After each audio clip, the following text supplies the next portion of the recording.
Hey guys, and welcome everybody to my first video in English. My name's Günna and I'm making a tutorial video on how the war fervor mechanics work in Total War Saga Thrones of Britannia, and also how the border war modifier works.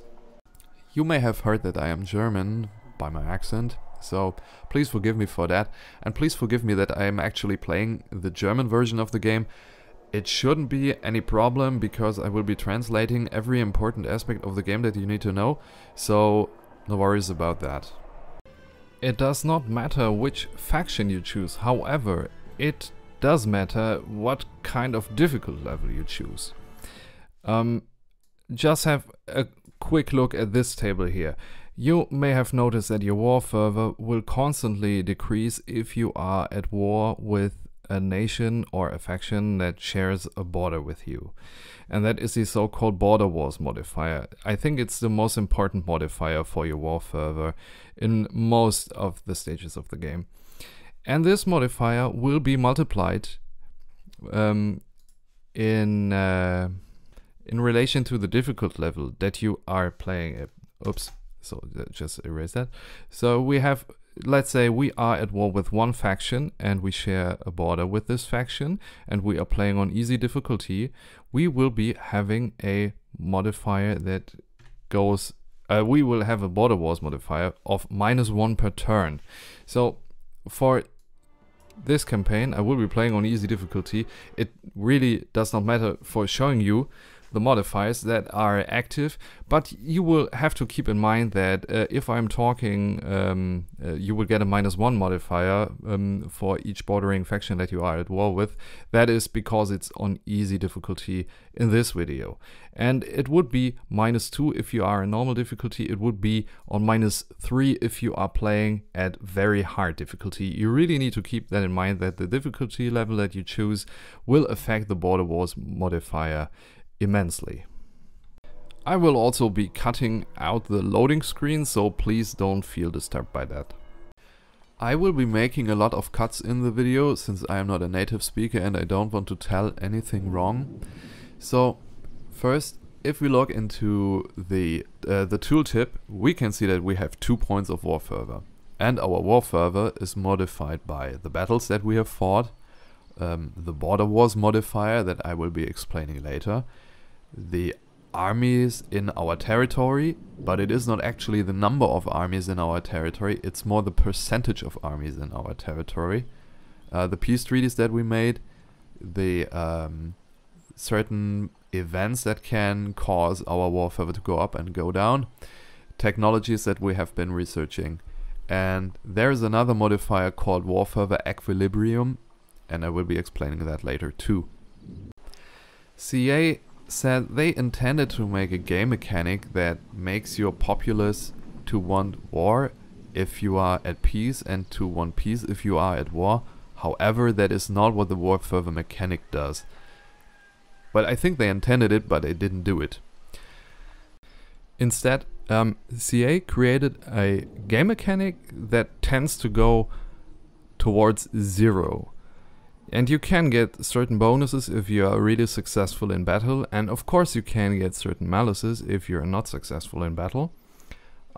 However, war fervor tends always to go towards 0, and you are wanting the war fervor to go up so you get some bonuses. And the easiest way to get war fervor ticking up is if you research the last civil technology in this tree, which gives you +2 points of war fervor per turn, and it's actually the easiest way to get your war fervor constantly up.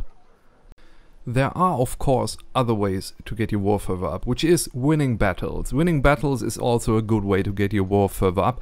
However, you won't get a ticking war fervor bonus. Instead, you will always get a ticking malus on your war fervor if you are in a positive range.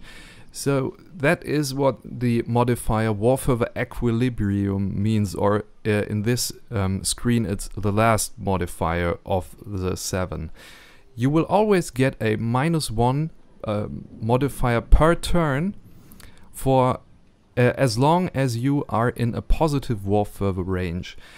I don't know if it's actually capped, I think it's not, so Potentially, you could get a -100 war fervor equilibrium if you are at, let's say, 120 points of war fervor. And it will keep growing until you reach a war fervor that is 0. And until then, it will keep growing into a bigger malus every turn. It is also important mentioning that you cannot influence this war fervor equilibrium. It is a variable that is completely independent of the player. You cannot influence it. You can do nothing about it. So it can be a really big frustration if you are trying to be successful and gain more and more war fervor, and instead you get bigger maluses per turn. I don't know why they actually did this. However, it is intended that war fervor tends to be going towards 0. I don't know what the point of this mechanic is. However, it's what it does. And it is also important to notice that the border wars modifier is not capped as far as I know. So, well, it can be like -200. It can be like -10. If you are playing an Irish faction, you can actually annex your neighbors by diplomacy, which is pretty cool. So you don't need to accumulate so much border war modifiers. That is pretty cool. It's much better than conquering your neighboring nations. So let's jump into the game at a later point. You can see that I have researched the correspondent technology, which has given me +2 points of war fervor for 10 turns now, so I get a +20 bonus. On the other hand, I keep getting the malus, which is actually -13. So now you can see, since I guess 10 turns or so, I have been in a state of positive war fervor. So this will also keep ticking up. So effectively, you will only get 1 point of war fervor every turn. You can also modify it by putting armies into your own territory, and actually if you have a percentage that is higher than 50% of your armies, you get the correspondent bonus. However, the bonus will not be so big. You can get a you can get a +9, +10 bonus depending on the difficulty level that you're playing at for armies in your territory. However, this is a modifier that doesn't keep growing, so it doesn't make so much sense to put all your armies into your own territory while you are at war. And that's actually not what you want to do in a strategic point of view. So what do you really want with your war fervor? I guess it's a nice thing to have in the later stage of the game, where you can get the ticking war fervor bonus, and now you are actually able to pump up your war fervor, since it will not tick down and not tend down towards 0. So you can get the bonuses on public order and so on. What you now will do is you will make peace treaties, since every peace treaty gives you a 5-point bonus. You will fight your wars quickly, so you don't get a high border wars modifier, and you will try to fight as many battles as possible and to get as many heroic victories as possible, because every heroic victory, as I may already have mentioned, gives you a 10-point bonus on your war fervor. So what does this mean if you are playing the game and you want to use the war fervor mechanics? I think you should try to focus on fighting your wars really like a blitzkrieg. You should position your troops at the border so you can invade the enemy territory really fast and conquer the enemy settlements really fast. You should focus on small territory enemies, or enemies with not so many settlements, so you can be quicker when you are trying to conquer the enemy territory. You should really consider getting vassals if you can, and you should really try to fight as many battles as possible. And you should also try to fight rebel armies that are in the territory of your neighbors or your allies or your vassals, because if you're fighting against those rebel armies, you will get the bonuses for your battle modifier. But you're actually not fighting a war, so you won't get any border war modifier. Okay, so that's it for the first part of the video. Now we take a deeper look into the game mechanics, and I invite you to stay and look at the relevant modifiers together. Okay, so your first modifier is your battle modifier, as I already have mentioned, and it depends on the quality of battles that you fight. It does not depend on the number of your casualties, basically, and it does not depend on the number of battles that you fight. It depends on the quality of battles that you fight. And I have made this short list to show you how the results of your battle affect your battle modifier. A heroic victory gives you 10 points, valiant defeat gives you 4 points, a decisive victory gives you 3 points. So you can actually get a bonus from a defeat, which is interesting. A close victory gives you 2 points. A Pyrrhic victory gives you -5 points. A close defeat gives you -3, decisive defeat -5, and a crushing defeat -10 points. So you really need to take care of the battles that you fight, that you are not getting crushing defeats or that you're not getting decisive defeats. It's also worth mentioning that your battle modifier will not tick down. Let's say, for example, you have fought 10 battles and you had the outcome of 10 heroic victories. You will be at 100 points, and this modifier will not start ticking down. However, you will be in the positive concerning your war fervor, so your war fervor equilibrium will start ticking up, and you will probably have some border wars going on, and so you will get the border wars modifier, let's say for -1 every turn.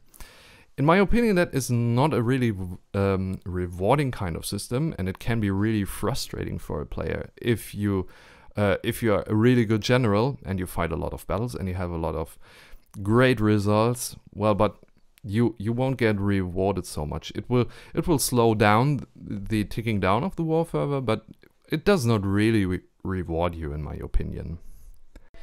Your next modifier is the border wars modifier, probably the least self-explaining modifier in the game, and a lot of players are confused about the border wars modifier. Again, it means if you are at war with a faction that shares a border with you, you get a -1 modifier for every faction at war with the same borders for every turn that you're in.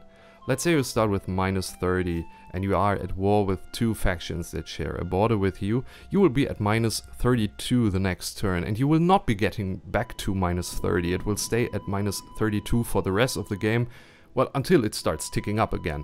It can always tick up, but it will never tick down.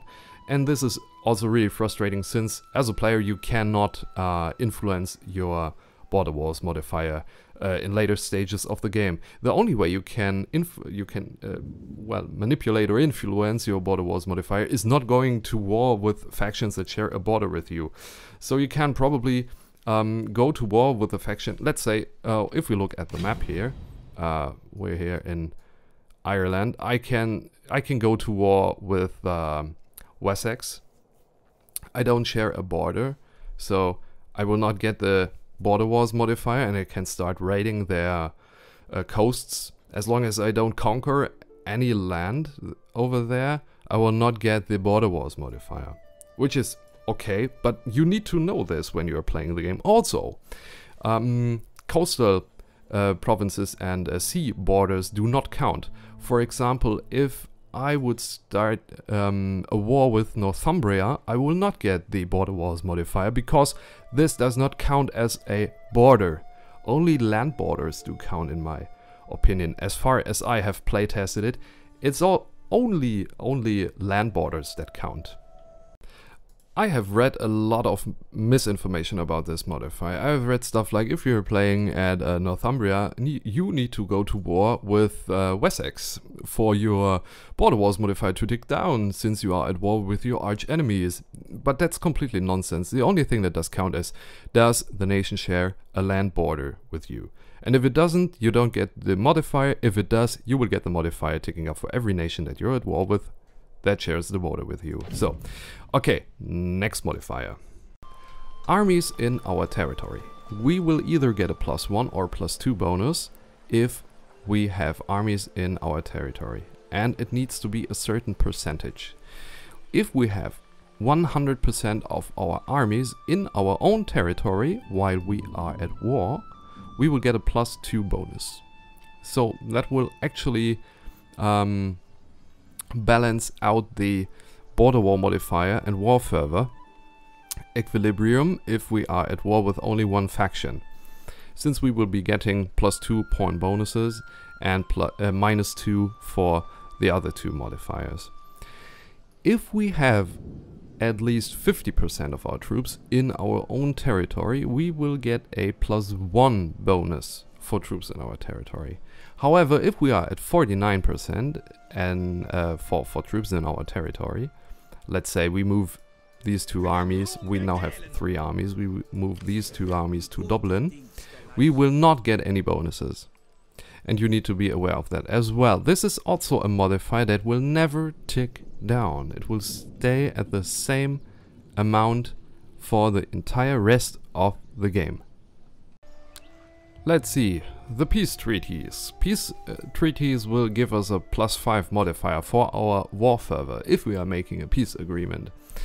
We can, just for the sake of showing you how the mechanic works, we will make peace with Wessex, so you get, I don't know, yeah, you get a lot of cash, so that's peace.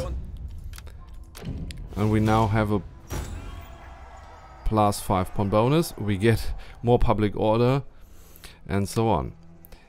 And what you can do is you can actually go to to war with other factions in the late game that you don't share a border with, and later on making peace agreements with them, so you get the peace treaty bonus. It is also advisable to make peace agreements with other factions and that you might want to crush in the earlier stages of the game. However, in the later stages of the game, it can be better to make a peace agreement and not completely crush your enemies, since you get the bonuses for your war fervor, and you can get the war fervor ticking up more quickly. I won't be commenting much on the certain events that can give you war fervor. It could be a mission, it could also be a political event.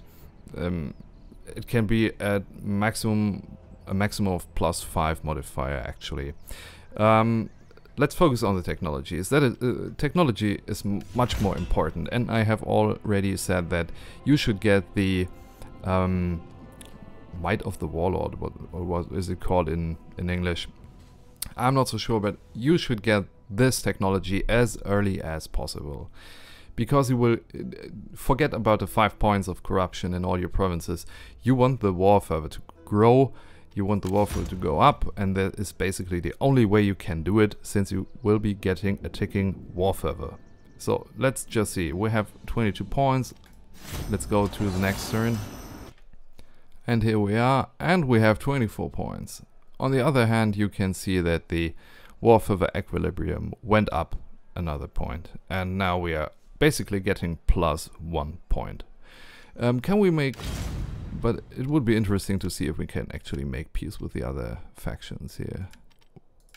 What with you? Yeah, well, at least I can try to make a peace treaty with you. That won't work here. Okay, so let's look at the next modifier. The war fervor equilibrium is to get our war fervor always constantly tending towards 0 in the early stages of the game. Well, as I have said, you will always get a -1 modifier every turn that you are in a positive range of war fervor. For example, like we are having 20 points of war fervor now, we will be getting a -1 modifier every turn until the rest of the game, since we are getting +2 points from our technology. It is also a modifier that you cannot influence at all. You can't do anything about it. You just have to deal with it. In my opinion, that is not a good idea. That is not a good concept for the mechanic to work. But I get the point that the populace should be more concerned about if the wars are, well, resting for long periods of time and so on. But I'm pretty sure there could be better ways to do it. You may have noticed that I haven't been talking much about the points or a number of points that you need to get to the different war fervor levels. So let me just show you this table real quick. Your magic number would be 62. At 62 points of war fervor, you are in the highest level, and your war fervor won't increase higher than 70 points. So I think war fervor is basically capped, so you can get 120 or 150 points, which could make it more frustrating, since other modifiers like border wars or war fervor equilibrium are not capped at all. So you might fall back to the second level in the late game, even though you have reached the highest level. Okay guys, so that's it for today. I hope every important aspect concerning border wars and war fervor has been covered. However, if you have any questions left, please do not hesitate to contact me by leaving a comment, and I will try to respond really quick. This was my first video in English, so please forgive me if it does not stand up to the high quality expectations that you have for a tutorial video. I would be glad if you join me later for another Let's Play project, or maybe for another tutorial that might be coming up. Stay connected and see you next time. Pax vobiscum, Valete.